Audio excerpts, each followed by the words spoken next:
Nuestro siguiente ponente no requiere mayor presentación, de todos conocido, apreciado, querido, admirado, el doctor Epulain, ¿sí? Nos va a hablar de conciencia y memoria en anestesia. Es un gusto de veras que hoy me toque a mí presentarlo. Muchas gracias, doctor. Muy amable. ¿Y el micrófono es esto?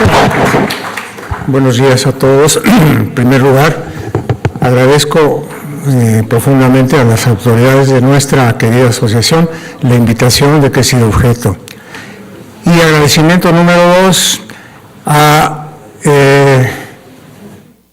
mis compañeritos, esto lo acabo de hacer ahorita, ¿no?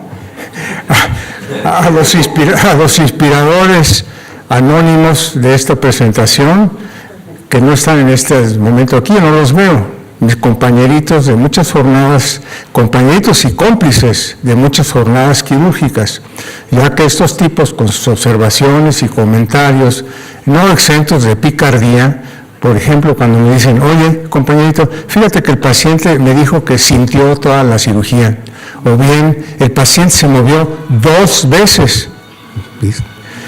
He escuchado ese tipo de comentarios de los pacientes directamente. Me viene a la memoria una señora ya grande, anciana, que en la visita preanestésica, al revisarla y conversar con ella, etcétera, etcétera, me dirigí a ella como mi hijita, y me interpela muy enojada la señora. Me dice, oiga, majadero, yo no soy su abuelita, yo no soy su hijita, puedo ser su abuela, así que deje de decirme mi hijita. Cuando la recuperamos de la anestesia, ya en un tono menor, la señora, reconciliada conmigo, me dice, doctor, su anestesia fue una verdadera delicia, pero me interrumpió mi sueño con Don Gato y su pandilla. Bueno, de esta manera pueden ser las cosas. Ahora, esto de lo que está señalado ahí, el despertar intraoperatorio, pues se refiere a la posibilidad de que el paciente, el enfermo, recupere recuerdos, ya sea espontáneamente o inducidos, de eventos ocurridos durante el evento anestésico, el trance anestésico, desde la inducción hasta la recuperación de la misma. El asunto realmente no es nuevo. Vean ustedes, por ejemplo, en esta época ya lejana, cuando estábamos en los prolegómenos de la anestesia, Horace Wells en 1845 fracasó en el intento de suministrar anestesia a un paciente. El tipo salió corriendo dando alaridos de dolor. Un año después, Morton logró hacer una anestesia quirúrgica exitosa. Sin embargo, el paciente, que se llamaba Gilbert Abbott, después confesaba que había sentido y experimentado todo el evento quirúrgico, pero sin dolor. Obviamente fue un caso de una anestesia consciente, cosa que de repente tenemos ocasión de observar. Bueno, ahora, en la época de los 40 a 50, con el advenimiento de los bloqueadores neuromusculares, los relajantes musculares de uso tan extendido, bueno, entre que estaban en esa época los señores médicos aprendiendo a utilizarlos, a manejarlos, a conocer su farmacología, pues hubo muchos abusos y hubo muchos casos de pacientes que literalmente estuvieron sometidos a una cirugía paralizados y con dolor. En esta época, en 1951, este autor hay que reconocerle que es la primera comunicación perfectamente documentada, perfectamente analizada y descrita de un paciente que lamentablemente por error en la administración de la anestesia estuvo paralizado durante 1 hora recibiendo solamente oxígeno. El año 51, este autor, Winterbottom, pudo reconocer que había encontrado pacientes operados de cirugía abdominal y de otras circunstancias en los cuales, bajo condiciones de anestesia con éter, todavía se usaba éter o cloroformo en esa época, condiciones de anestesia ligera y superficial, podían permanecer sin dolor, sin respuesta al estímulo quirúrgico, sin respuesta al estímulo nociceptivo y recuperándose adecuadamente.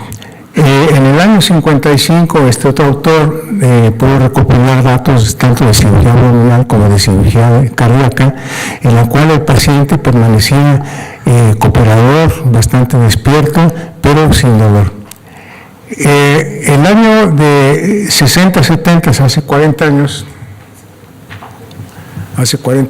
Iger, en Estados Unidos, implementó un concepto que todavía es válido, el concepto de MAP o CAM, depende en inglés o en castellano, concentración alveolar mínima. Él decidió que la concentración alveolar mínima de un agente inhalado, que permitía que el 50% de los pacientes no tuvieran movimientos al momento de la incisión, era la concentración ideal para mantener la anestesia.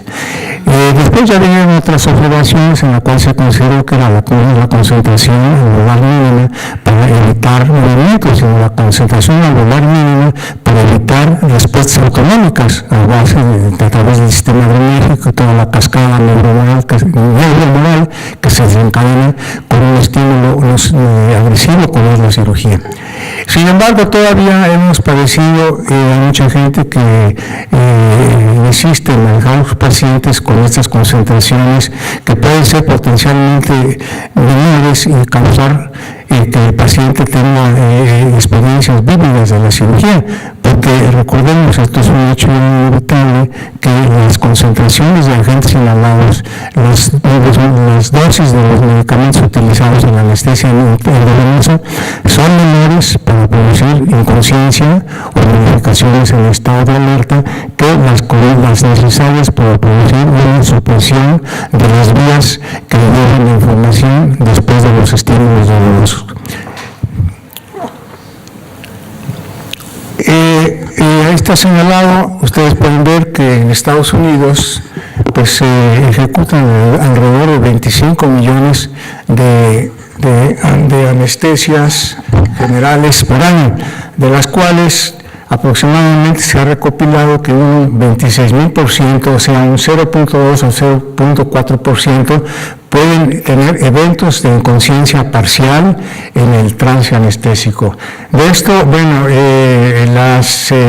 los grupos de tipo de cirugía, la cirugía ginecológica, concretamente la cesárea, pueden observarse hasta un 0.4%, en cirugía cardíaca un 1.5%, en pacientes con trauma o pacientes en estado crítico, que son pacientes muy peculiares porque muchas veces están muy invadidos, rodeados de medicamentos vasopresores, etcétera, hasta un 43%. Y el grupo de riesgo, como lo vamos a ver, pueden presentarse hasta un 0.15 a un 1%. Ahora bien, la inconsciencia parcial en anestesia, el tipo de evento que se ha recopilado con mayor frecuencia se refiere a la presencia o la manifestación, el recuerdo de sonidos en el evento, 37%. El paciente puede tener sensibilidad táctil sin dolor, un 27%, manifestar o recordar que tuvo dolor un 23%, y sobre todo, porque es una etapa muy crítica, las maniobras de intubación, cuando nos enfrentamos a un paciente de intubación complicada, que se hacen múltiples intentos y que lamentablemente a veces no somos cuidadosos para suministrar dosis supletorias de drogas que permitan que el paciente pueda tolerar estos estímulos que pueden ser muy preocupantes porque aumenta la presión intracraneal, la presión intraabdominal, etcétera. Viene una cascada muy importante de eventos preocupantes. Como ya aquí señalaba mi amigo Jorge, pues ustedes ven la inconsciencia parcial en la anestesia, las causas, estas dos caricaturas de equipamiento. Otro factor importante de que se puedan desarrollar estas cosas es algo que es imponderable, que no se puede cuantificar, que es la enorme, inmensa variabilidad biológica intraindividual e interindividual. Lo vemos todos los días, una dosis habitual para el común de los pobladores de un hospital, de un grupo de edad, de sexo, etcétera.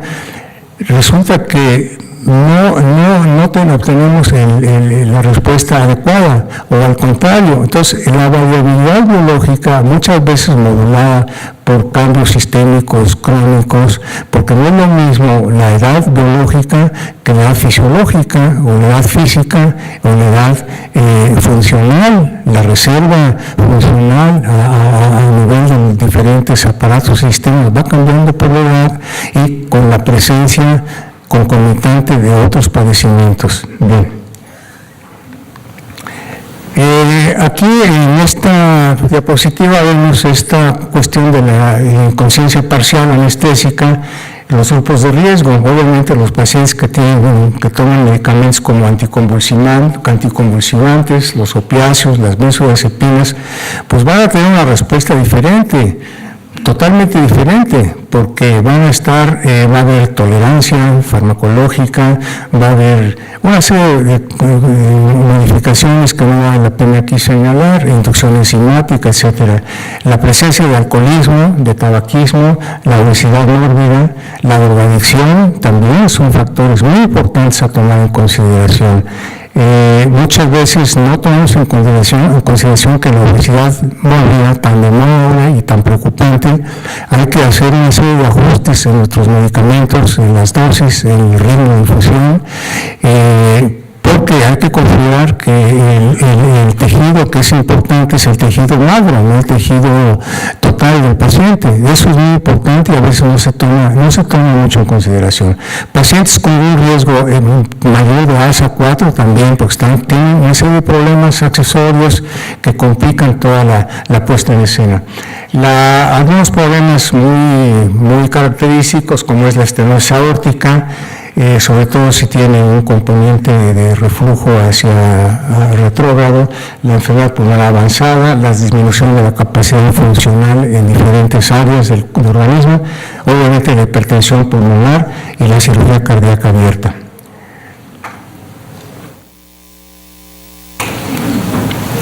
Ahora, aquí vamos a tocar brevemente, no es el tema, y ustedes no son expertos tampoco, el asunto de la profundidad anestésica. Estamos habituados a que con una dosis determinada o abrir el dial del vaporizador a una concentración determinada, suponemos que el paciente está adecuadamente inconsciente, que es uno de los objetivos de la anestesia, suministrar inconsciencia, suministrar un bloqueo de todos los estímulos dolorosos e inmovilidad parcial o total también.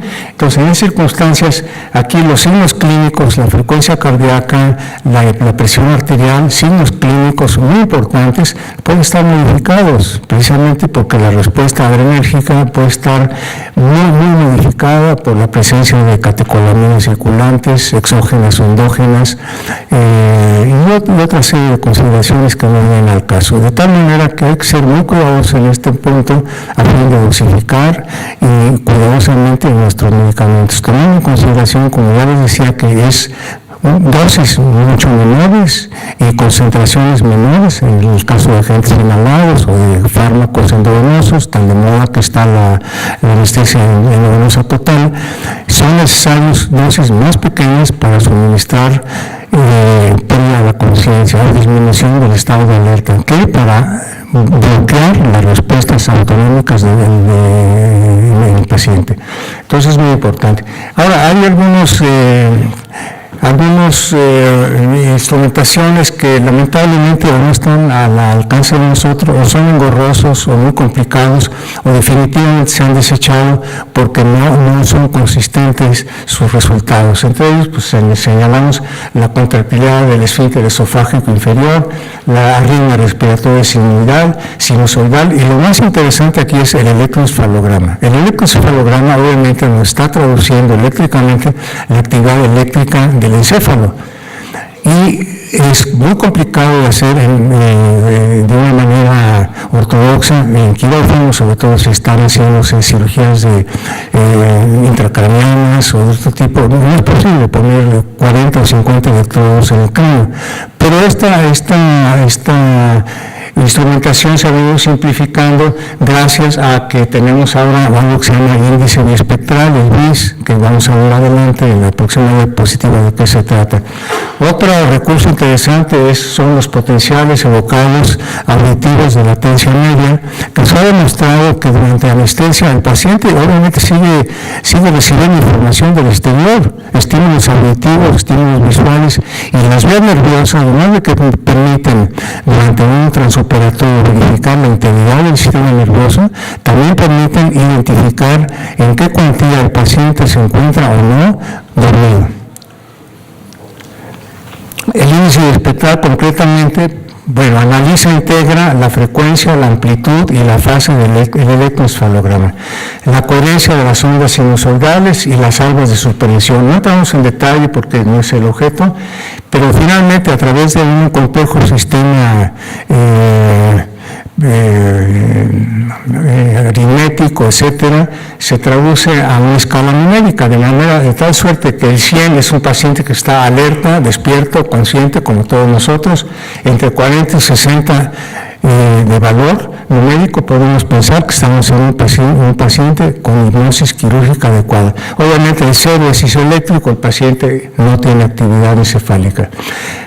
Recomendaciones para evitar o disminuir al máximo el riesgo de tener esos eventos muy desagradables, muy incómodos, riesgosos, y que incluso pueden caer en el terreno de las querellas o las demandas judiciales, como ocurre en Estados Unidos, ¿no? Una valoración preanestésica adecuada, muy cuidadosa, muy prolija, y no nada más la elaboración, sino además el médico además no nada más suministra un servicio, suministra una asistencia de todo género, también tiene que acompañar al paciente en su dolor, en su enfermedad. Es un ser humano enfermo frente a otro ser humano que a veces estamos más enfermos que el propio paciente. Entonces hay que entenderlo, hay que acercarse a él, ser lo más humano posible, para de esa manera tener empatía con el paciente y de esa manera disminuir la posibilidad de que estos eventos ocurran. La selección de la técnica no vale la pena insistir en detalles, no es el caso, también es evidentemente muy importante. No vamos a suministrar el mismo tipo de anestesia o anestésicos a un paciente para hacerle una extirpación de una adenoma de hipófisis que para hacer una resección intestinal o una cesárea. Es diferente el asunto. Esto es fundamental, una revisión cuidadosa del equipo que vamos a utilizar, el checklist, tanto de todos los instrumentos propiamente de la instrumentación anestésica, las máquinas, los vaporizadores, las bombas de infusión, el equipo de monitoreo, las líneas venosas. A mí me ha ocurrido, lo confieso, que estoy lejos del paciente porque le están operando un tumor en el cerebro y yo tengo unas líneas muy largas que por situaciones que ocurren se desconectan o tienen fuga. Entonces el paciente efectivamente puede entrar en una situación de un estado anestésico menos profundo y peligroso. Todos esos detalles, como ya señalaba Jorge, mantenemos esos detalles que implican que tengamos la atención puesta ahí. Si además nos distraemos con el celular o con la pantalla portátil para estar en el internet, pues peor. Habría que pensar o considerar que los anestesiólogos pues deberíamos tener conocimientos profundos de la farmacología, la farmacocinética, la farmacodinámica, de todos los medicamentos, drogas y sustancias que estamos empleando, idealmente. Puntos claves serían lo que ocurre en la inducción, que es un momento muy crítico, lo que ocurre en otros momentos críticos, como por ejemplo la incisión quirúrgica, la manipulación de órganos, sobre todo cuando se está haciendo cirugía intratorácica o intraabdominal, etcétera. Y aquí el plano anestésico es importante, respetarlo, considerar que no es lo mismo tener una respuesta simpática importante sin que no existan simultáneamente modificaciones en el estado de conciencia del paciente. Eso es muy importante, tratar de que vayan simultáneamente caminando, marchando. Y otra cosa muy importante que desgraciadamente muy a menudo descuidamos del grupo quirúrgico, disminuir al máximo el ingreso de estímulos como ya les decía, y todo el mundo sabemos, los estímulos auditivos, los estímulos visuales están prácticamente intactos. Entonces, si tenemos un ambiente demasiado ruidoso en el quirófano, si ponemos, o nos pide el cirujano que ponga la música, el último alarido de la moda a todo el mundo, como yo tengo amiguitos que lo hacen y me peleo con ellos, es horrible. Entonces el paciente está escuchando eso y tiene todo el derecho de que le entre esa información y un poco integrarlo en su cerebro y después tener recuerdos muy indeseables. Comentarios también a propósito del aspecto del paciente, del pronóstico del paciente. Ha habido reportes de que el paciente escuchó que decían que no iba a pasar la noche, etcétera. A mí me ocurrió una ocasión que después el enfermo dijo, doctor, oí muy claramente cuando usted dijo, señores, en este momento me voy a ausentar porque voy a hacer de las aguas. Y sí, efectivamente, fui a hacer de las aguas, tengo derecho, ¿no? Pero de ese tamaño son las cosas. Entonces vean ustedes que esto es bastante complicado y hay que ser muy cuidadosos todo el equipo quirúrgico para atender una serie de cuestiones. Ahora, esto en la anestesia implica un sueño profundo. Para las gentes que les guste la poesía o la literatura, por acá hay algunos que sí me comprenden, pues aquí están algunas perlitas para que las lean. El sueño es un depósito de objetos extraviados. La vida es sueño, los sueños son sueños. Somos la sustancia de nuestros sueños, etc. Muchas gracias a todos.